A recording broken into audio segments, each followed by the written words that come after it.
કે અનુવાદક તરીકે ઓળખે છે, સંપાદક તરીકે ઓળખે છે. આ બધી એમની ઓળખના જુદા જુદા પાસાઓ છે. પણ આજે આપણે એ બધા ઓળખના પાસાઓની પાછળ જે શરીફા છુપાયા છે એ શરીફાને મળવાની જરા મથામણ કરીએ. એટલે મુનશીએ, કનૈયાલાલ માણેકલાલ મુનશીએ પોતાની આત્મકથા લખી ને એના પહેલો ભાગ જે છે અડધે રસ્તે, એના પહેલા પ્રકરણમાં જ એવું કહ્યું છે કે હું ખોદવાનું શરૂ કરું છું. આ નીકળ્યા સોલિસિટર મુનશી, હજી ખોદું છું. એમાંથી નીકળ્યા આ સ્વાતંત્ર્ય સેનાની મુનશી, આ નીકળ્યા ભારતીય વિદ્યાભવનના સ્થાપક મુનશી, આ કોલેજમાં ભણતા મુનશી, આ મુનશી, અને પછી સૌથી છેલ્લે કહે છે કે હા, આ નીકળ્યો પેલો 2-3 વર્ષનો બાળક મુનશી, આને હું શોધતો હતો. તે પોતાની આત્મકથામાં પોતાની જાતની શોધ માટે છેક ત્યાં સુધી જાય છે. આપણે શરીફાબેનને જે 25-30 મિનિટ આપણી પાસે છે એમાં આપણે ત્યાંથી શરૂ કરીને એમને જે અકાદમીના કે સાહિત્ય પરિષદના કે દિલ્હી સાહિત્ય અકાદમીના પુરસ્કારો મળ્યા એ બધાની પાછળ છુપાયેલા શરીફા વીજળીવાળાને આપણે ઓળખવાનો પ્રયત્ન કરીએ. શરીફાબેન, શરૂઆત નામથી જ કરીએ. જે હું હંમેશા એ પ્રશ્ન પૂછું છું, શરીફા નામનો અર્થ શું થાય? મારી માએ જ્યારે પાડ્યું હશે ત્યારે એને અર્થનો વિચાર નહીં કર્યો, એ મને પાકી ખાતરી છે. કારણ કે મારી માએ નિશાળના પગથિયા એ ચડી નથી. પણ હિન્દીમાં સીતાફળ ને શરીફા કહેવાય એટલી ખબર છે, અને ગુજરાતીમાં શરીફ એટલે પ્રમાણિક. શરીફાનો ગુજરાતીમાં કોઈ અર્થ થતો હોય એવી મને નથી ખબર, પણ હિન્દીમાં શરીફા એટલે સીતાફળ, અને હું એવી છું પણ. તમે જ્યાં સુધી નજીક ન ગયા હો ત્યાં સુધી તમને એના બરછટ વ્યક્તિત્વનો જ પરિચય થાય, પણ નજીક પહોંચો પછી એની મીઠાશનો પણ પરિચય થાય. એ સીતાફળ. ગુજરાતી વિવેચનમાં એવું કહેવાય છે, બળવંતરાય કલ્યાણરાય ઠાકોર એમના વિવેચન માટે એવું કહેવાતું કે એમનું વિવેચન નારિયેળ જેવું છે, એમનું વ્યક્તિત્વ પણ એવું જ અત્યંત બરછટ, ગમે તેને ગમે તે મોઢે કહી શકે એવું, પણ એમની નજીક તમે જાઓ પછી અંદરની મધુરતાની, તરલતાનો એનો તમને પરિચય થાય. શરીફાબેન સાથે પણ એ પ્રકારનો અનુભવ થઈ શકે. શરીફાબેન, તમારું બાળપણ, તમારું શાળાનું શિક્ષણ અને ઘરનું વાતાવરણ, એના વિશે થોડું જાણવામાં આ બધા વિદ્યાર્થીઓને રસ પડશે. એટલા માટે થઈને કે ક્યાંક ને ક્યાંક તમારી સાથે એ લોકો પોતાની જાતને કનેક્ટ કરી શકે, પોતાની જાતને જોડી શકે કે આપણે પણ એવા છીએ ને આપણે પણ એક વખત આ જગ્યાએ પહોંચી શકીએ. મેં કહ્યું એ પ્રમાણે સૌરાષ્ટ્રના એક ગામડામાં, સાવ ખોબા જેવડું ગામડું, ત્યાં જન્મ, બહોળું કુટુંબ, અને બાપા તો 4 ચોપડી ભણ્યા હતા પણ માએ નિશાળ નહોતી જોઈ. એટલે ઘણી બધી વાર જે વિદ્યાર્થી એવું કહે છે કે મારા ઘરમાં કોઈ વાતાવરણ નથી વાંચવાનું, એટલે હું કેવી રીતે વાંચું, તો હું પણ એવું કહી શકું કે અમારા ઘરમાં કોઈ વાંચવા સાથે કોઈને 7 પેઢી સુધી લેવા દેવા હોય એવી ખબર નથી. કેવી રીતે વાંચતા થયા એ નથી ખબર, પણ હા, એક વસ્તુ, મારા બાપા છાપાની એજન્સી હતી. લગભગ રોજ 25-30 કિલોમીટર સાયકલ ચલાવી અને 7 થી 8 ગામમાં એ છાપા નાખતા.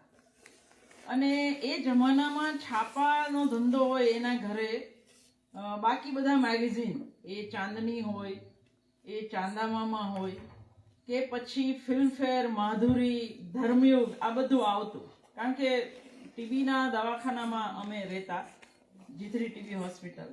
800 દર્દીને પોકેટ બુક્સ વાંચવા જોઈએ, એટલે પોકેટ બુક્સ અને જેને કહેવાય લોકપ્રિય નવલકથાઓ, એ બધું. એટલે ગુજરાતી સાહિત્યમાં હું ઘણી વાર એવું કહું છું, મારી જેટલું લોકપ્રિય કોઈએ નહીં વાંચ્યું હોય. એ કોલકથી લઈ એ સારંગ બારોટ હોય કે વિઠ્ઠલ પંડ્યા હોય કે નવનીત સેવક હોય કે કોઈ એવો એકેય લેખક નહીં હોય જે બાકી રહ્યો હશે, અને હજારોની સંખ્યામાં પોકેટ બુક્સ વાંચી હશે.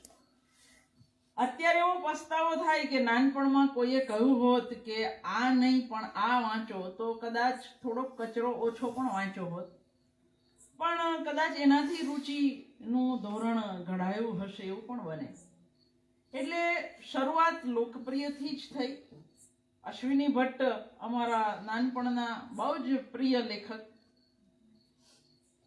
હરકિશન મહેતા, એ પણ અમને એટલા જ ગમતા. ચિત્રલેખા ફાટી જાય ખેંચી ભાઈ બહેન વચ્ચે એ પેલા હું વાંચું ને પેલા હું વાંચું એવું પણ થતું.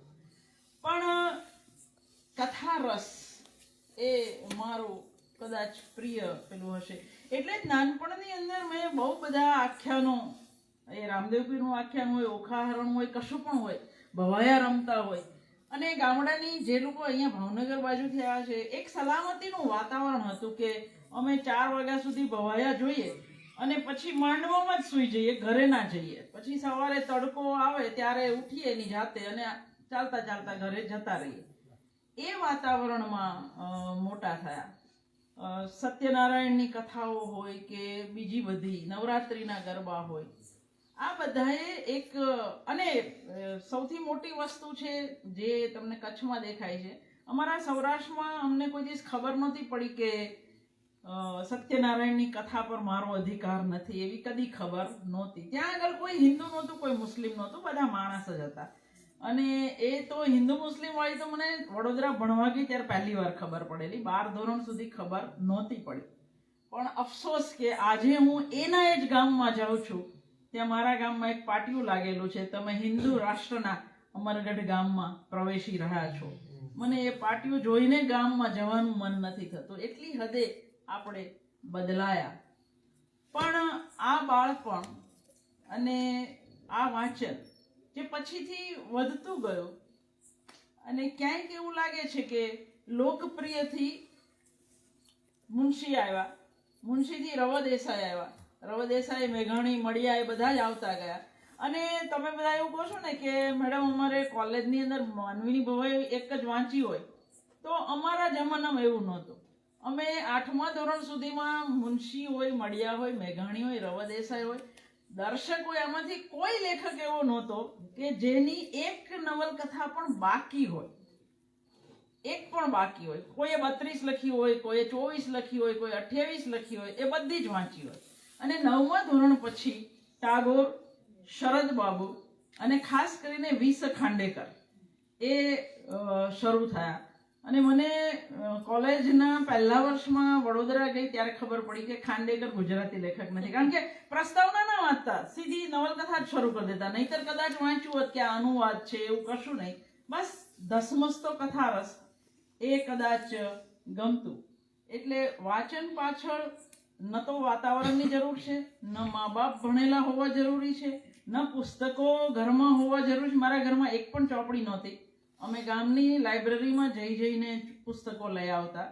એટલે જે મળે, પેલું કે ને ઊંટ મેલે આંકડો ને બકરી મેલે કાંકરો, એમ જે મળ્યું હાથમાં એ વાંચ્યું. અને એણે જ એક દિવસ રસ્તો બતાવ્યો કે આને સારું કહેવાય, આને નઠારું કહેવાય. એમણે વાંચનની વાત કરી અને હવે એમના અભ્યાસની, કોલેજના અભ્યાસની વાત કરું, પેલા શાળા જીવનની 2 ઘટનાઓ વિશે એમની પાસેથી સાંભળવામાં મને રસ પડશે. મને તો ખબર છે, પણ તમને બધાને એ સાંભળવા મળે એમાં મને વધારે રસ છે. એક ઘટના યુનિફોર્મ વાળી, અને બીજી ઘટના તમે અને ભાઈએ ઘરમાં જે સત્યાગ્રહ કર્યો હતો એની.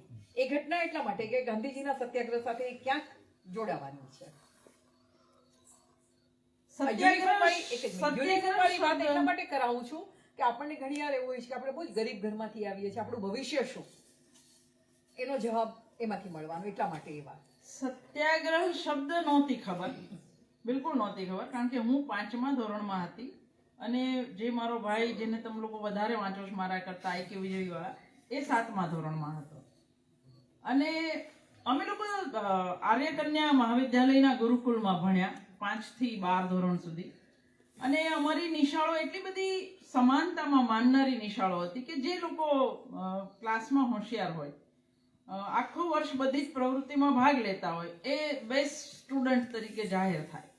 એનામાં કોઈ મા બાપ ગરીબ છે કે ધર્મ આ છે એવું કશું વચ્ચે આવતું નહીં. એ પ્રકારના શિક્ષકો પણ હતા ત્યારે. એટલે મારી નિશાળમાં હું 5મા ધોરણમાં બેસ્ટ સ્ટુડન્ટ થઈ ને એની નિશાળમાં એ થયો. એ બોય સ્કૂલમાં હતો, હું ગર્લ્સ સ્કૂલમાં હતી. પણ અમનારી નિશાળમાં જે બેસ્ટ સ્ટુડન્ટ થાય ને એને નાળિયેરી પૂનમના દિવસે યજ્ઞની અંદર નાળિયેર હોમવાનો અધિકાર મળે દર વર્ષે. હવે એ નાળિયેર હોમે ત્યારે 5 પ્રતિજ્ઞા લેવાની હોય. 1 ગાળ નહીં બોલું, 2 જૂઠું નહીં બોલું, 3 દારૂ નહીં પીવું, 4 નોનવેજ માંસ મચ્છી મટન કશું નહીં ખાવું, અને 5મી કોઈ પણ રસ્તામાં કાંટા જે હશે તે વીણતી જઈશ. તો પહેલી વહેલી જ ખબર પડી કે આપણા ઘરમાં તો નોનવેજ ખવાય છે. એટલે અમે બેઉએ ઘરે જઈને કહ્યું કે આપણે આ ઘરમાં હવેથી નોનવેજ નહીં બને. એટલે નેચરલી મા બાપ દાદા બધા ખીજવાય, ન માને. એટલે એમણે નહીં જ માનવાનું નક્કી કરેલું અને અમે મનાવવું જ એવું નક્કી કરેલું. ત્યારે સત્યાગ્રહ શબ્દ ખરેખર નહોતી ખબર 5મા ધોરણમાં, પણ એક રસ્તો ખબર હતી કે અમે કહું કે જ્યાં સુધી તમે લોકો નોનવેજ નહીં બનાવવું એવું વચન નહીં આપો ત્યાં સુધી હું ને ભાઈ બેઉ જમીશું નહીં એક દિવસ. અને હું ભૂખી રહી શકું, આજે હું રહી શકું છું, પણ મારો ભાઈ જરાય ભૂખ્યો નહીં રહી શકે, અડધો ટક પણ એનાથી ભૂખ્યા નહીં રહેવાય. એને આખો દિવસ ખેંચ્યું. બીજા દિવસે બપોર પછી રોંઢો ઢળવાયો ત્યારે અમારા ઘરના બધા માન્યા કે ભાઈ તમે ભૂખ્યા મરી જશો, તમે છોડો આ વસ્તુ, અને હવે આપણા ઘરમાં ક્યારેય નોનવેજ નહીં આવે. અને એ દિવસથી મારું આખું ઘર સંપૂર્ણ શાકાહારી બન્યું આજ દિન સુધી.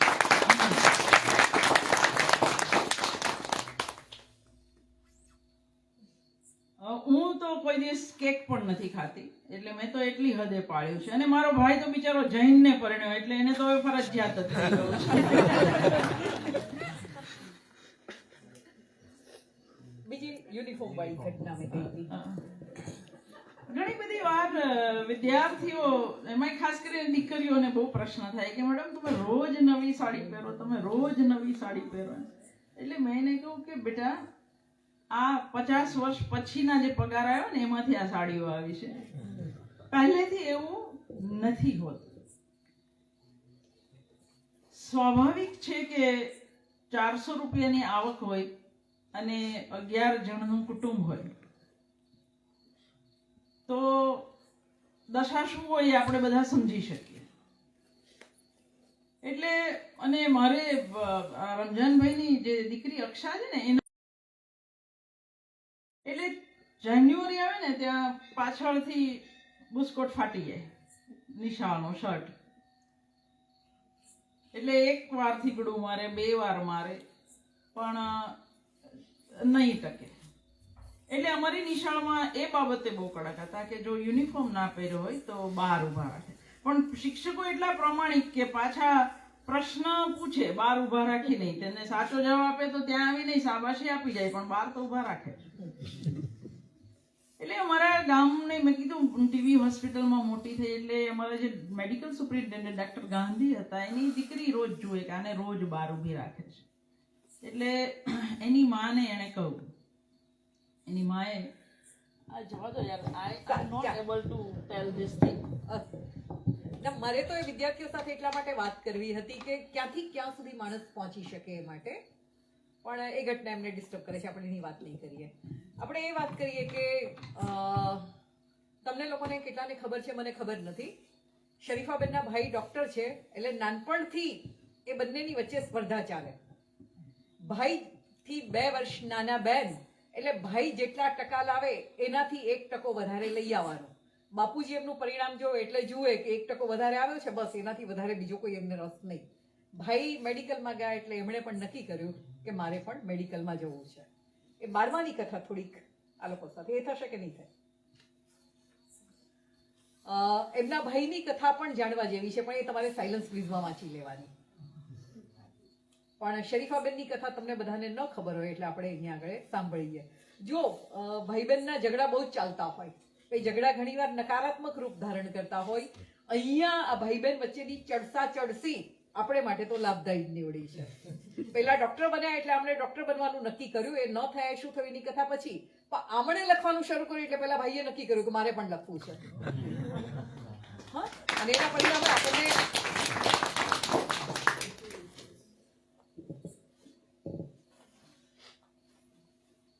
મોટે ભાગે સૌરાષ્ટ્રની અંદર દીકરો વધારે વાલો હોય, પણ મારા ઘરમાં ઊંધું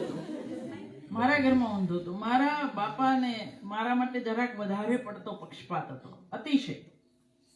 કે હું મોસાળ ગયો તો મારા માટે પૂરતી છાપાની બધી સાચવી રાખે, માની ગાળ ખાઈને પણ સાચવી રાખે, કારણ કે માને પસ્તી લાગતી, એટલે અઠવાડિયાના 10 દિવસના છાપા પણ એ મારા માટે સાચવી રાખતા. એટલે એમને એ રસ કે ભાઈ કરતા તારો 1% છેલ્લે 1 માર્ક પણ વધારે હોવો જોઈએ. અને એ વસ્તુ 9મા ધોરણ સુધી બિલકુલ ચાલી, હું હંમેશા એનાથી વધારે લાવી. પણ 10મા ધોરણ પછી જે કરમ ફૂટ્યા, જે શરીરના જાત ભાતના પ્રશ્નો શરૂ થયા, ખાસ કરીને ચામડીની ભયાનક એલર્જી, જેને ખરજવા કે, જે આખા શરીરે, અને પછી 12મા ધોરણ સુધી નહીં, છે કોલેજના 3જા વર્ષ સુધી એ તો ચાલેલું. પણ એની જે દવાઓ આપતા એ ડાક્ટરોને ખબર પડતી, પણ મને ના ખબર પડતી કે હું આખો દિવસ સૂઈ શું કામ રહું છું. પણ એની જે દવાઓ હતી એનાથી ઊંઘરેટિયું આખું પેલું થઈ ગયું. પરિણામે 10મામાં મારા સારા માર્ક ના આવ્યા, છતાંય સાયન્સ લીધું ધરાર. અને કાઠિયાવાડી માં એટલે ભણવું હોય તો પીટીસી, એ જમાનામાં પીટીસી થાય તો નોકરી મળે, અને બીજું કશું ભણવાનું નહીં, કારણ કે બીજું કશું ભણો તો છોકરો ના મળે, આ બીજી ચિંતા. એટલે મને બરાબર યાદ છે કે 10મા ધોરણના વેકેશનની અંદર, હવે ક્યારેક ઘણા બધા મને એવું પૂછે છે કે તમે આવા મોફાટ કેમ છો? મેં કીધું કદાચ હું પહેલેથી જ આવી છું. એવું નથી કે હું થઈ, પણ હું જન્મી જઈશ કદાચ એ પ્રકારની. એટલે મેં 10મા ધોરણના વેકેશનમાં મારી માને કહેલું કે ભવિષ્યમાં કોઈ છોકરો ના મળે એના માટે થઈને હું મારો વર્તમાન નહીં બગાડું, હું સાયન્સ જ લઈશ. અને ધરાર મેં સાયન્સ લીધું.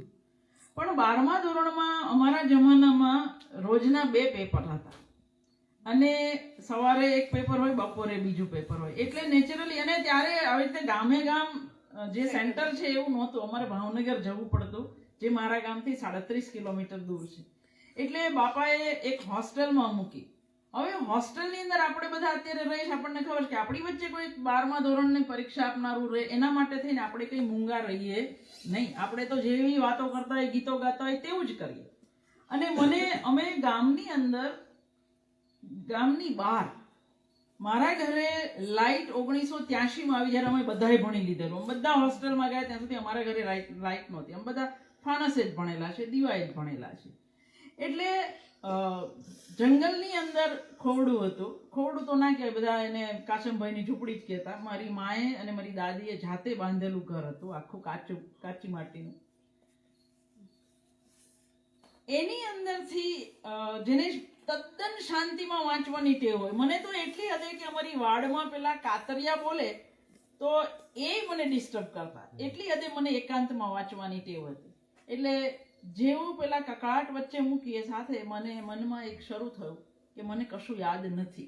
અને એકવાર સાયકોલોજી કહે છે, એકવાર તમે એવું શરૂ કર્યું ને કે મને કંઈ નથી આવડતું, એટલે પછી એ કંઈ નથી આવડતું જ ચાલે.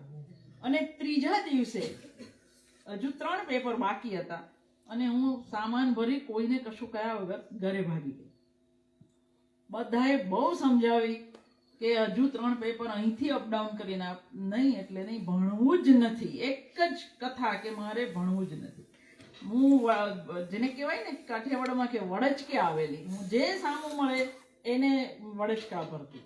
કારણ કે જેણે હંમેશા પહેલો નંબર લીધો હોય નિશાળમાં, એને અચાનક બધા પરિણામ પૂછે કે શું પરિણામ આવ્યું, અને મેં પરીક્ષા નથી આપી, ભાગી આવી છું. એટલે એક ક્ષણ એવી આવેલી જે બહુ બધા વિદ્યાર્થીઓના જીવનમાં આવતી હોય છે કે આ બધાને રોજ જવાબ આપવા એના કરતાં તો મરી જવું સારું. પણ એમાંથી જો કોઈ બચાવી હોય તો કથા રસે. એટલી બધી નવલકથાઓ વાંચું કે હું વિચારું જ નહીં, વિચારવાની એક ક્ષણ જાતને ન આપું કે મેં પરીક્ષા નથી આપી, અને હું ભાગી આવી છું. ડિસેમ્બર મહિનામાં ફોર્મ ભરાતા હતા ત્યારે મારા બાપા બિચારા સામે બેઠા, તું ખરેખર નહીં ભણે? મેં તો મને તો એવું લાગે છે કે હું નહીં ભણું, હું મારા માટે થઈ નહીં ભણે. પછી હું એનો જવાબ નહીં આપી શકી. એટલે એણે કહ્યું કે હું કાલે ફોર્મ લઈ આવીશ, તું ભર, અને તને કોઈ સ્કૂલમાં કશું નહીં પૂછે, હું વાત કરી આવ્યો છું, કોઈ નહીં પૂછે, ખાલી ફોર્મ લઈ લેશે. હું ફોર્મ આપી આવી, ઉપરથી ચોપડા ઉતાર્યા, બાયોલોજી, ફિઝિક્સ, કેમેસ્ટ્રી 3 પૂરા કર્યા, પણ મેથેમેટિકના 2 પેપર આવતા, એ બાકી હતા બિલકુલ. માર્ચમાં પરીક્ષા. પણ મારા સદનસીબ કો ગુજરાતના બદનસીબ કો અનામત વિરોધી આંદોલન એ શરૂ થયું અને બોર્ડની પરીક્ષાઓ બધી પોસ્ટપોન થઈ. પોસ્ટપોન થતી છેક 18મી મેએ પરીક્ષા લેવાય 81ની સાલમાં. અને સદનસીબે એટલે મેં પરીક્ષા પૂરી તૈયારી સાથે આપી. બિલકુલ ખાતરી હતી કે મને મેડિકલમાં જતી કોઈ નહીં રોકી શકે. અને જે બાયોલોજીના પેપરમાં હું 90 માર્ક ધારતી હતી એની અંદર મારા 58 માર્ક આવ્યા અને પરિણામે મેડિકલના દરવાજા દેવાઈ ગયા કાયમી ધોરણે. 316 માર્કે મેડિકલ બંધ થયું. મારા 307 માર્ક હતા. એટલે ના છૂટકે ફાર્મસી કર્યું અને પછી પાછો રસ્તો બદલાયો. જાતે थे જાપાન પહોંચ ગયે ચીન. એની જેમ ફરી એકવાર હોસ્ટેલ એડમિશન માટે થઈ અને ગુજરાતીમાં એડમિશન લીધું. આજે જ હિમાંશુબેન સવારે વાત કરતા હતા. એમનું ડ્રોઈંગ બહુ જ સારું, એટલે એમણે એસએસસીમાં ડ્રોઈંગ રાખેલું અને આશા હતી કે ડ્રોઈંગમાં બહુ જ સારા માર્ક આવશે અને પછી વડોદરાની ફાઇન આર્ટ્સ ફેકલ્ટીમાં હું ભણવા જઈશ. જેમ શરીફાબેનને બાયોલોજીમાં થયું એવું હિમાંશુબેન સાથે ચિત્રમાં પણ થયું. આપણને તો બે પક્ષે લાભ જ થયો. એક બહુ જ સારા કથા સર્જક આપણને મળ્યા અને અહીંયાથી આપણને સારા વિવેચક, અનુવાદક એ બધું મળ્યા. પણ ફાર્મસીનું ભણ્યા પછી અને આર્ટ્સ શરૂ કર્યું એની સમાંતરે શરીફાબેને થોડુંક કામ કર્યું છે. એક બાજુ એમણે ફાર્માસિસ્ટ તરીકે નોકરી કરી છે અને બીજી બાજુ જાહેર આરોગ્ય માટે એક એનજીઓમાં કામ કર્યું છે. એ અનુભવ પણ સાંભળવા જેવો છે, એટલે આપણે એ પણ સાંભળી લઈએ. ક્યારે પૂરું કરવાનું છે મને કહેજો. રસ પડે છે ને તમને બધાને? મેં 5 વર્ષ કામ કર્યું ફાર્માસિસ્ટ તરીકે. એમાં 2 વર્ષ 13 કલાકની નોકરી કરી. એટલે મૂર્તિ નહીં અંભાવે એવી. પણ પછી હું એ નોકરીથી કંટાળી. કારણ કે મને યાદ છે કે 3 મહિના સુધી એક પણ રજા એ કંપનીએ નહોતી આપી. એક પણ 3 મહિના સુધી. મારી પાસે 2 જોડી કપડાં હતા અને 3 મહિના સુધી એક રવિવાર પણ ના મળે તો કેટલું અઘરું પડે એ આપણે બધા જાણીએ છીએ. પાછા ઇસ્ત્રી કરવાના, ધોવાના રાતે. ત્યારે હું આસોદ સોફ્ટ જિલેટિન નામની કંપની હાલોલ પાસે છે એમાં કામ કરતી હતી. પછી 3 વર્ષ મેં એનજીઓમાં કામ કર્યું. ગુજરાતની તમામ આરોગ્ય સાથે કામ કરતી સંસ્થાઓ, એ કચ્છમાં હોય કે છેક સાગબારામાં હોય, એ બધી સંસ્થાઓને સસ્તા ભાવે દવાઓ પૂરી પાડવી. વડોદરા શહેરની અંદર અમે એક સેન્ટર ચલાવતા. મેડિકલ જે પ્રિસ્ક્રિપ્શન હોય, ડાક્ટર જે લખે, જે આપણને કદી ઉકલતું નથી, પ્રિસ્ક્રિપ્શન ગાઈડન્સ સેન્ટર ચલાવતા. અમારી સાથે વડોદરા મેડિકલ કોલેજના 5 ડોક્ટર જોડાયેલા હતા અને આપણું સ્વાસ્થ્ય નામનું એક મેગઝીન અમે ચલાવતા. આ અનુભવ એ મને એટલા માટે બહુ સારો લાગે કે હું વડોદરાની 28 નિશાળમાં બેઝિક મેડિસિન એટલે કે નેસેસરી મેડિસિન જે જરૂરી છે એ અને બેઝિક કન્સેપ્ટ ઓફ ક્લીનલીનેસ એટલે સ્વચ્છતાના મૂળભૂત જરૂરી ઉપાયો અને એ આપણને કેવી રીતે ઉપયોગ એ હું સાયન્સની બધી સ્કૂલોમાં શીખવાડતી. એટલે સવારે સાયકલ પર ચડું અને છેક મકરપુરાની એક નિશાળ લીધી હોય અને સાંજે માંડવી બાજુની એક નિશાળ લીધી હોય. એટલે 25-30 કિલોમીટર રોજનું સાયકલિંગ એ સમયે થતું. 1 વર્ષ પછી એ જર્મનીનું ફંડિંગ હતું આખું. જર્મનીની એક એજન્સી અમને પૈસા આપેલા એક પ્રોજેક્ટ માટે. 1 વર્ષ પછી જ્યારે અમે એનું ઇવેલ્યુએશન કરતા હતા ત્યારે જર્મનીના 3 માણસ એ ઇવેલ્યુએશનમાં હાજર હતા. જે બાળકોને આ શીખવાડેલું એને ખાલી એટલું જ કહેલું કે તમે તમારી રીતે, મેં જે તમને 1 વર્ષમાં શીખવાડ્યું છે તમે અમને પાછું આપો. એટલે મને પણ બહુ જ નવાઈ લાગેલી કે એ છોકરાઓ એ નિશાળના કોઈ ચિત્રો દ્વારા, કોઈ નાટક દ્વારા, કોઈ ગીત દ્વારા, કોઈએ જોડકણા દ્વારા હેલ્થ અને સ્વચ્છતા, દવા અને માંદગી એ બધાને જોડતી. હજી મેં 20 પાના સાચવી રાખ્યા છે. અમે પછી એને છાપેલું પણ ખરું. તો એ અનુભવે મને 2 વસ્તુનો મારી અંદર જે છે કે કદાચ હું ભણાવી શકું. અને અમે સાયન્સ ટીચર્સની ટ્રેનિંગ કરેલી 58 વડોદરાના 58 સાયન્સ ટીચર. એની અંદર એક્સપેરિમેન્ટલ સ્કૂલના પ્રિન્સિપલ શંકરભાઈ પટેલ એ બીજા દિવસે સાંજે હું શિક્ષકોને શીખવાડવામાં એકદમ રમમાણ હતી, બાજુ પર લઈ ગયા. મને કહે કે તે ક્યારેય શિક્ષક થવાનો વિચાર કર્યો છે? હું ત્યારે ખાલી 23 વર્ષની હતી. મેં કીધું નહીં, ક્યારેય નહીં. તો મને કહે કે કર, you are a born teacher. તો he was the first person જેણે મને કહ્યું કે શિક્ષક થા, તારી અંદર શિક્ષકના ગુણ છે. અને પછી એક એવી ઘટના બની એનજીઓની અંદર કે આમાં મોટે ભાગે જે લોકો એનજીઓનું પોલિટિક્સ જાણે છે એમને ખબર છે કે કામ કરે કોઠી ને જશ ખાય જેઠી, એવું જ હોય ત્યાં આગળ. હું મરી જાઉં આખું વર્ષ અને મારા બોસ હોય એ હૈદરાબાદ ને જર્મની ને બધે જઈને પેપર પ્રેઝન્ટ કરતા હોય, યુ આર નો બડી.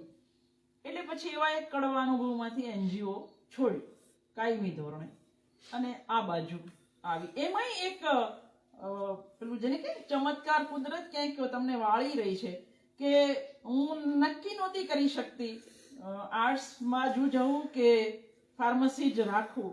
એ સમયે સિતાંશુ યશેશચંદ્ર જે મારા ગુરુ, એમને વાઇસ ચાન્સેલર તરીકે રાજકોટમાં નિમણૂક મળી અને એમની જગ્યા ખાલી પડી. એ લિયન પોસ્ટ પર મને જગ્યા મળી એટલે મેં કાયમી ધોરણે ફાર્મસીને પછી આવજો કહ્યું અને આ બાજુ આવી. હવે થોડી વાત કોલેજ દરમિયાન તમને મળેલા સારા શિક્ષકો વિશે. ભણવામાં હા, કારણ કે ફાર્મસીની કોલેજમાં તો એક જ સારા મળે. આ બધા એમાંના કેટલાક નામ જાણે છે એટલા માટે થઈને. આમ મને શિક્ષકો, હું નસીબદાર છું, મને બહુ ઉત્તમ શિક્ષકો મળ્યા. એ સિતાંશુભાઈ હોય, શિરીષ પંચાલ હોય, નીતિન મહેતા હોય, રમણ સોની, હર્ષદ ત્રિવેદી, એટલે તમે જેને ઓળખો છો તે નહીં, પ્રાસન નહીં, જે ખરેખર અર્થમાં પંડિત હતા. આ બધા અધ્યાપકો, મેં કહ્યું એ પ્રમાણે હું 13 કલાકની નોકરી કરતી, એટલે હું ક્લાસ ભરી શકી નથી. એમએમાં જ ભરી શકી. ટીવાય સુધી મેં કદી ક્લાસ નહોતા ભર્યા. પણ એ લોકો રવિવારે પણ ભણાવે, સાંજે પણ ભણાવે, ગમે તેટલા ચોપડા થેલા ભરીને આપે. એમને ખાલી એટલી જ મજા આવતી હતી કે આ એક છોકરી એવી છે જે અમારા વિદ્યાર્થીઓ કરતા વધારે વાંચીને આવેલી છે. એ જ એમનો રસ હતો. સિતાંશુભાઈ એફવાય અને એસવાય 2 વર્ષ રોજ રાત્રે 8:30 જ્યારે હું નોકરી પરથી આવું પછી એ હોસ્ટેલની પાછળ જ વિક્રમબાગમાં રહે, ત્યાં હું જાઉં, એ ભણાવે. એક વખત એમણે હસતા હસતા કહેલું, કારણ કે આર્ટ્સ ફેકલ્ટીમાં કોઈ ન રાખે એવું કોમ્બિનેશન મેં રાખેલું, ગુજરાતી અને ગણિત. એટલે અને અંગ્રેજી ફરજિયાત હતું, તે ભણવું જ પડે. હિન્દીનું એક પેપર રાખવું પડે. એટલે સિતાંશુભાઈ ગુજરાતી ભણાવે, હિન્દી ભણાવે, અંગ્રેજી ભણાવે અને પછી કે જોજે ગણિત મને નહીં કહેતી, કારણ કે મારું ગણિત કાચું છે. હું એ કહેતી કે તમે ગણિતની ચિંતા ના કરો, મારું કદી કોઈ 1 માર્ક કાપી શક્યું નથી અને કોલેજમાં નહોતા કાપી શક્યા. ગણિતમાં અમે કોઈ દિવસ કોઈ માસ્તરને એવી તક નથી આપી કે એ મારો 1 માર્ક પણ કાપી શકે. પણ નીતિનભાઈ જે હવે આ દુનિયામાં નથી, કદાચ મારા માટે સૌથી પ્રિય શિક્ષક કોણ એવું કોઈ પૂછે તો હું નીતિન મહેતા કહું હંમેશા. શિરીષ પંચાલ પ્રમાણમાં ઇન્ટ્રોવર્ટ, પણ એમની નજીક જાઓ પછી એવું લાગે કે આના જેવા ગુરુ નસીબ હોય એને જ મળે. એટલે એ બાબતે હું બહુ નસીબદાર છું. વડોદરા યુનિવર્સિટી એક પેપર ચલાવતી, લિટરેચર એન્ડ લિંગ્વિસ્ટિક, જેમાં સોશ્યુર, ચોમ્સ્કી, બ્લૂમફિલ્ડ વગેરે ભણવા પડતા. એટલે નેચરલી કોઈ ન રાખે, મેં એકલીએ રાખેલું. હવે હું પાર્ટ ટાઈમ જોબ કરું એટલે 12 વાગે છૂટીને સીધી સાયકલ પર શ્વાસભેર હું પહોંચું ત્યારે હર્ષદ ત્રિવેદીનો ક્લાસ હોય. એટલે એ મને પૂછે, 1 મિનિટ, આટલો પરસેવો કેમ, આટલો શ્વાસ કેમ ચડેલો છે? હું કહું કે સર હું નોકરી કરું છું, તમે ને હું જ છીએ, મારે જ ભણાવવાના છે તમને, તમે હવે રોજ 4 વાગે આ ક્લાસ ભરજો. આવા ગુરુઓ હવેના જમાનામાં તો ભાગ્યે જ જોવા મળે કે જેવું કે તને જ્યારે સમય હશે ત્યારે હું ભણાવીશ. એટલે મને લગભગ વડોદરામાં બધા જ અધ્યાપકો એવા મળ્યા જેણે માંગ્યા એટલા પુસ્તકો આપ્યા. જે સમયે મેં કહ્યું એ સમયે એ લોકોએ ભણાવ્યું. શિરીષભાઈનો એક દીકરો તો હજુ યાદ કરે છે કે અમે તમને જોઈને જ બારણા બંધ કરી દેતા, અથવા તો એવું કહેતા કે ભાઈ નથી, બહારથી જ. અમે અમારા બાપાને કહેતાય નહીં કે તમે આવ્યા છો. અમને એટલો ગુસ્સો આવતો કે આ એક નવરી ગમે ત્યારે ચાલી જ આવે છે. તો એ પણ ગુરુએ ક્યારે એવું નથી કરવું. એને જો ખબર પડે તો એવું ન થાય ક્યારે.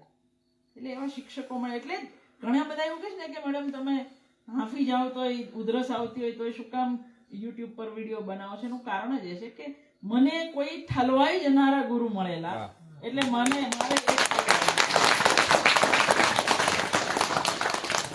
મારો હજી અત્યારે આટલા અસ્થમા છે છતાંય હું મરી જવાય એના પહેલા મને જેટલું આવડે છે એટલું બધું હું રેકોર્ડિંગ કરતી જવાનું છું. મેં તમને કહું ને કે તમે જેને જુઓ છો એની પાછળ જે માણસ છે એને આપણે ઓળખીએ છીએ. આ એ ઉઘડી રહ્યું છે. વડોદરામાં ફાર્મસી થયા પછી MA કર્યા પછી PhD ચાલતું હતું. એ દરમિયાન MTB કોલેજમાં જોડાવાનું થયું. એમાંના એક તમારા સાથી અને જેમણે આંગળી ચીંધવાનું કામ કરેલું. આંગળી ચીંધવાની પરાણે લઈ જવાનું. એ વાત પણ જો એટલે મારી જિંદગીમાં ચમત્કારો બહુ બન્યા છે. હકીકત છે કે જે રીતે સિતાંશુભાઈ ગયા ને હું કાયમી ધોરણે આ બાજુ આવી, એ રીતે હું વડોદરા પ્રેમી માણસ મૂળભૂત રીતે અતિશય બિલકુલ નથી ગમતું. એ સમયે એકવાર હિમાંશીબેન અમારા ગુરુને મળવા કોઈ કામે આવ્યા હશે અને એમણે શિરીષભાઈને વાત કરી કે અમારી કોલેજમાં એક જગ્યા પડી છે ગુજરાતીની. એટલે શિરીષભાઈએ તરત બૂમ પાડી, તે અરજી કરી? મેં કીધું નહીં. તો કે કેમ? આ બેન છે એમને ઓળખે છે? તો અમે હિમાંશુબેનને વાંચેલા તો હતા. એ MTB કોલેજમાં છે. અને શિરીષભાઈ કાયમ કહેતા કે જો યુનિવર્સિટીમાં નોકરી ના મળે તો ગુજરાતની એક જ કોલેજ એવી છે જેની અંદર 2 કોલેજ કહેતા, એક HK અમદાવાદની અને બીજી MTB, અહીંયા નોકરી કરવાની. એ સ્વર્ગ છે એવું એ અમને કહેતા હંમેશા. આ હિમાંશુબેને કહ્યું કે ત્યાં જગ્યા છે.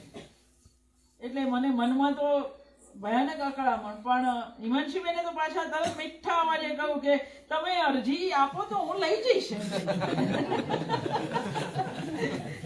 એટલે મેં પાછું ફેંક્યું કે ટ્રુ કોપી નથી.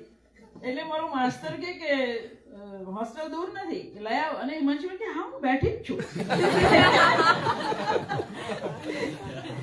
તો આ એક બીજો ચમત્કાર કે એ રીતે એ મારી અરજી, ત્યારે તો અમે હાથથી લખીને, અત્યારે જેમ આવડા મોટા થોથા કરવા પડે છે એવું કશું નહોતું. હાથથી એક કાગળિયું લખીને આપી દીધેલું, જોડે 2 સર્ટિફિકેટ TY અને MA ના. PhD તો હજી શરૂ થયેલું. પણ ત્રીજો ચમત્કાર હું MTB ના ઇન્ટરવ્યુમાં બેઠી ત્યારે થયો.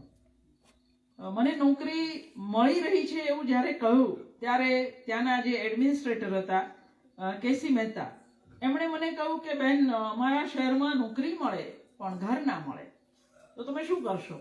મેં તો હું નોકરી નહીં લઉં, કારણ કે મારી પાસે તો બીજો કોઈ રસ્તો નથી. ઓકે, વડોદરા તમે શું કરો છો? મેં તો હોસ્ટેલમાં રહું છું. અમે તમને હોસ્ટેલમાં એક રૂમ આપીએ તો તમે સ્વીકારો? મેં તો બિલકુલ, મને શું ફેર પડે હોસ્ટેલમાંથી હોસ્ટેલમાં.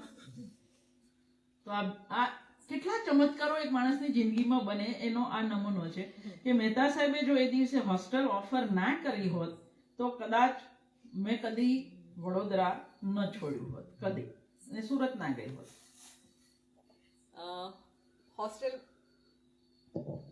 હોસ્ટેલમાં શરૂઆતમાં ખાલી હોસ્ટેલના એક સભ્ય તરીકે રહ્યા, પછી હોસ્ટેલની રેક્ટરશિપ સ્વીકારી.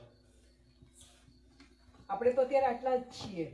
ત્યાં 300 થી 400 વિદ્યાર્થીનીઓ અને જુદી જુદી કોલેજની, એ કહેવાતી હતી MTB કોલેજની ગર્લ્સ હોસ્ટેલ, પણ એમાં એન્જિનિયરિંગની પણ વિદ્યાર્થીનીઓ હોય, કોમર્સની પણ હોય, સાયન્સની હોય, જુદા જુદા ગામમાંથી આવેલી હોય, જુદા જુદા શહેરમાંથી આવેલી હોય, આર્થિક સ્થિતિ પણ દરેકની જુદી જુદી હોય. એ બધાને સાથે રહીને અને હોસ્ટેલની જે અવદશા હતી એમાંથી અને ગુજરાતની બેસ્ટ હોસ્ટેલ બનાવવી અને સાથે ભણાવવાનું કામ, બીજું બધું કામ પણ ચાલતું હતું. તો એ હોસ્ટેલના એમના થોડાક અનુભવ સાંભળવા જેવા છે. કેવા કેવા કાર્યક્રમો કર્યા, કેવા કેવા શિબિરો કર્યા, છોકરીઓને ફિલ્મ જોતા શીખવાડ્યું, છોકરીઓને બીજી બધી પ્રવૃત્તિ સાથે જોડ્યા. થોડાક એ અનુભવ પણ આપણે સાંભળીએ.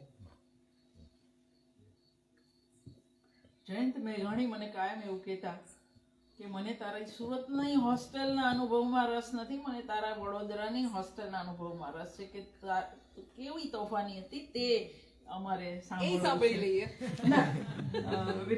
એટલે મેં એમને કહેલું કે હું નિવૃત્ત થયા પછી વડોદરા હોસ્ટેલ વિશે લખીશ, કારણ કે મારા વિદ્યાર્થી અત્યારે ખોટું શીખે તેવું હું ન ઈચ્છું એટલા માટે. એટલે જ મેં ટાળી દીધું. કારણ કે મિનલબેને જે 300-400 કહી તે વડોદરા હોસ્ટેલમાં હતી. મારી હોસ્ટેલની સંખ્યા 122 હતી, જે સુરતની હોસ્ટેલ હતી તે.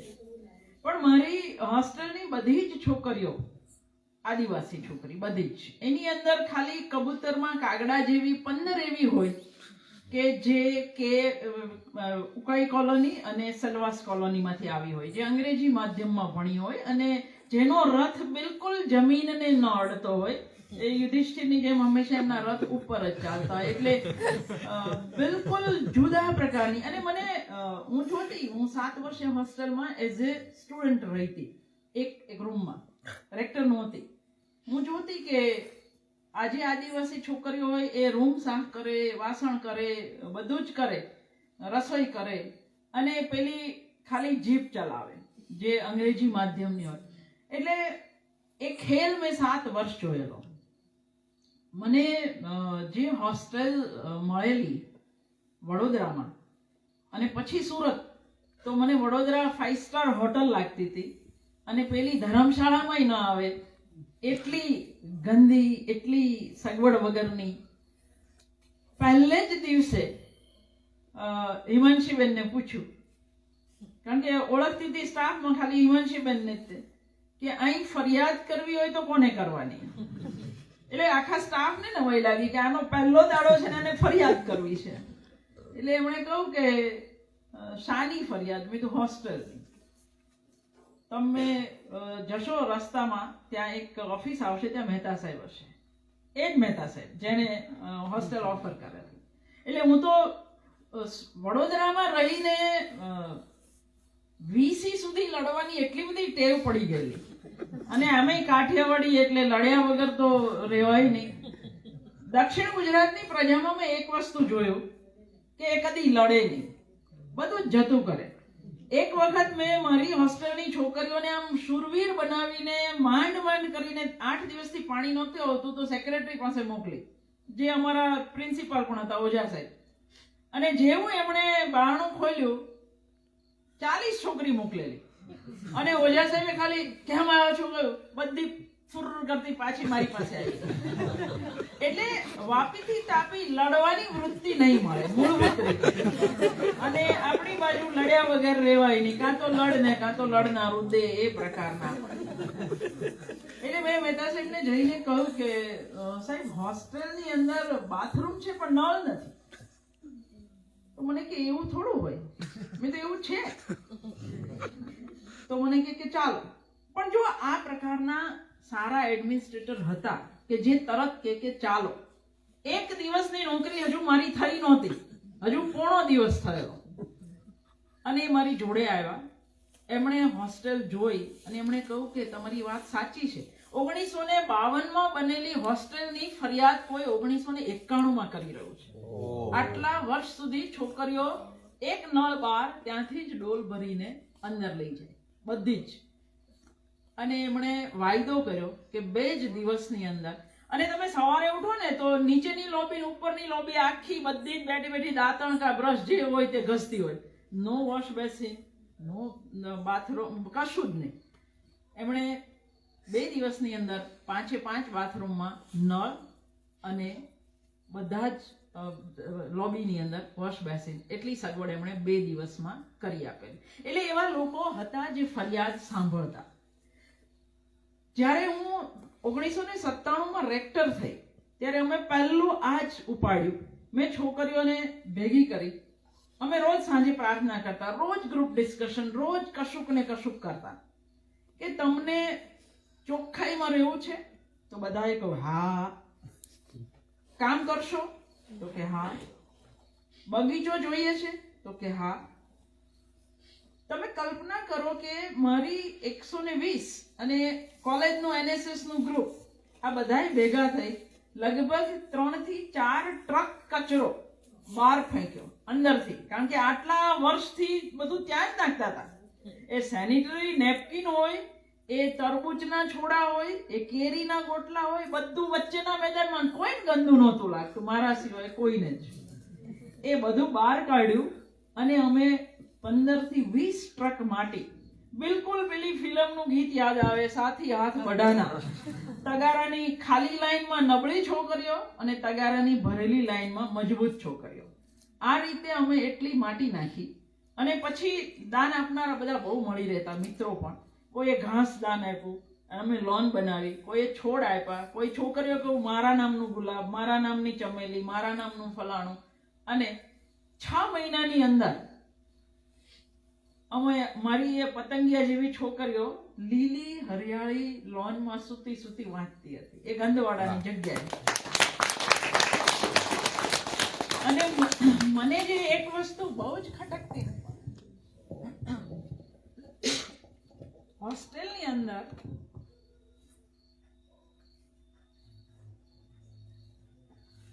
જે લોકોને પોસાય એ લોકો ટ્યુબલાઇટ નાખે અને જેને ન પોસાય એ બલ્બ નાખે.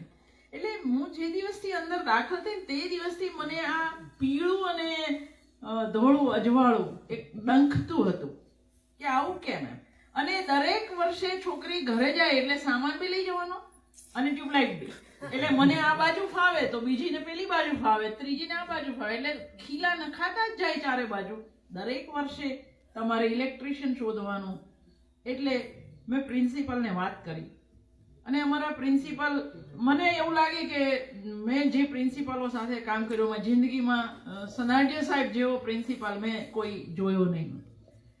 એણે કહ્યું કે, મેં કીધું કે સાહેબ આપણે બધાને એક જ વાર ટ્યુબલાઇટ નાખી આપીએ તો મને કે બિલકુલ ટ્યુબલાઇટ નથી. મેં કીધું ના નથી. અને જે દિવસે બધી રૂમોમાં સફેદ અજવાળું થયું અને વચ્ચેના બગીચામાં 8 મોટી ટ્યુબલાઇટો, જેને જ્યાં બેસીને વાંચવું હોય તે વાંચી શકે, કોઈ રૂમમાં જવાની પણ જરૂર નહીં. એ દિવસે પહેલી વાર મને લાગ્યું કે હાશ, મારું રેક્ટર તરીકેનું પહેલું સપનું કે આ બધાનું ધોળી લાઈટ દઈશ કે પૂરું. હવે થોડું સર્જન તરફ વળીએ. કેટલા વાગ્યા બધાને ઊંઘ આવશે? તો હું ઊભી થઈ લઉં. અનુવાદ તરફ કઈ રીતે વળ્યા એની વાત.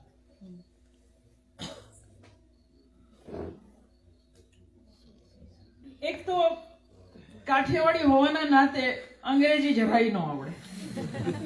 કારણ કે અમારા ગામમાં કોઈ દિવસ કોઈ થેન્ક યુ કે સોરી કહેતું હોય ને એવું મેં નહોતું સાંભળ્યું ક્યારે. એટલે સ્વાભાવિક છે કે અંગ્રેજી સાથે 12મો ચંદ્રમાં હોય.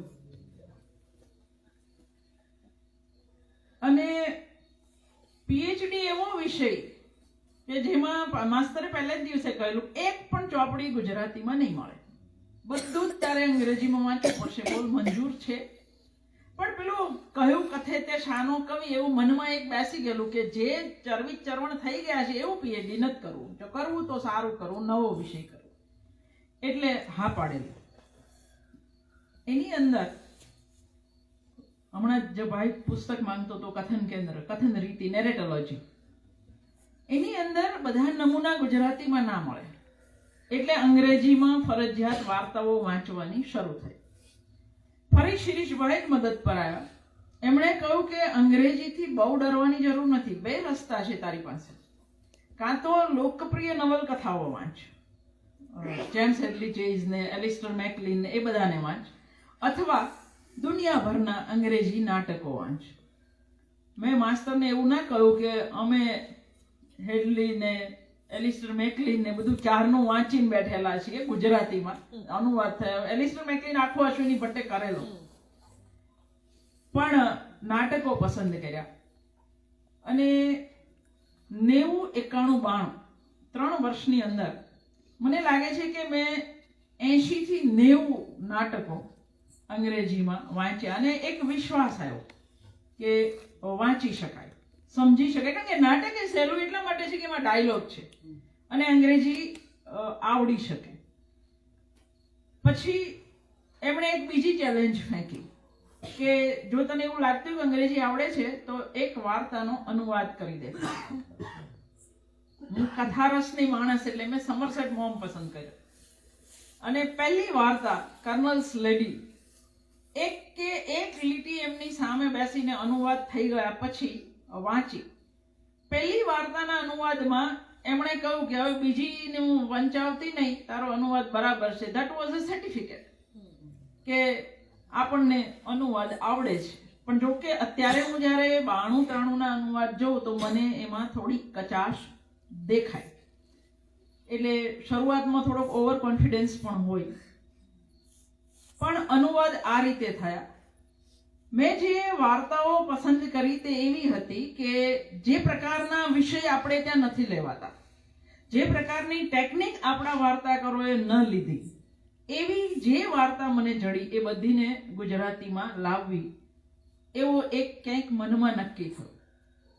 અને ઉર્દુ અનુવાદ તરફ હું સાવ અચાનક હું તો સ્ટીફન ઝ્વાઇટની હજુ રોયલ ગેમ મારે બાકી હતી ને પૂરી કરવાના મૂડમાં હતી. અને 2002ના તોફાન થયા, જેણે જેટલા પણ સંવેદનશીલ માણસો હતા એ બધાની ઊંઘ હરામ કરી દીધી.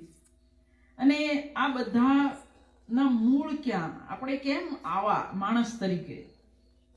આખું ગુજરાત સળગતું હતું, માનીએ કે ન માનીએ એ હકીકત છે. એટલે ત્યારે એ દિવસોમાં મારા હાથમાં સાદત હસન મંટો આવ્યો.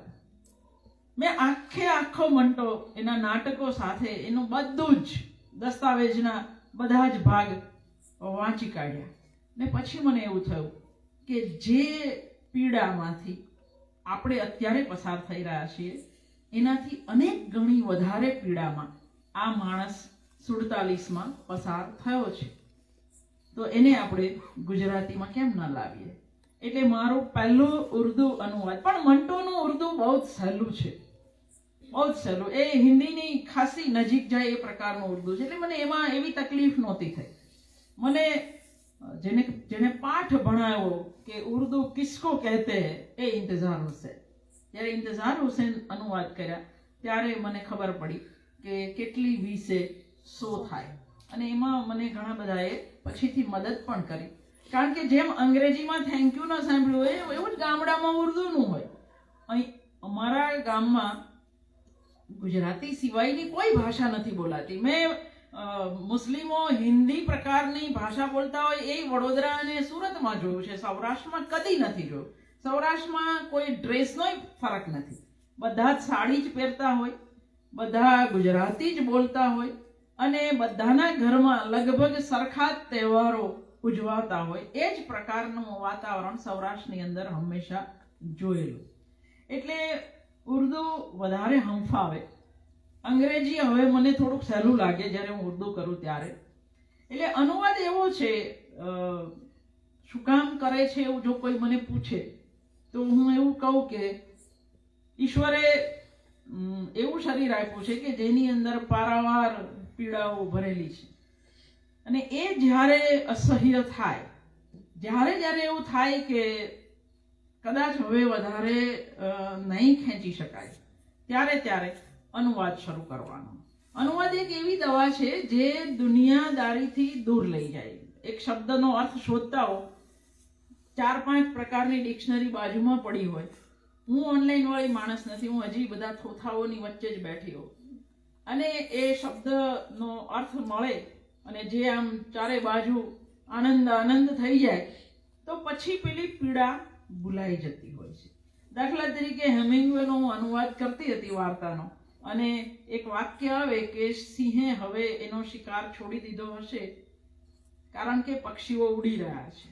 હવે જો હું શિકાર છોડી દીધો છે વાપરું તો મને ગુજરાતી નથી આવડતું. આપણે એવું કહીએ છીએ સિંહે મારણ છોડી દીધું હશે, કારણ કે સિંહના શિકાર માટેનો શબ્દ મારણ છે.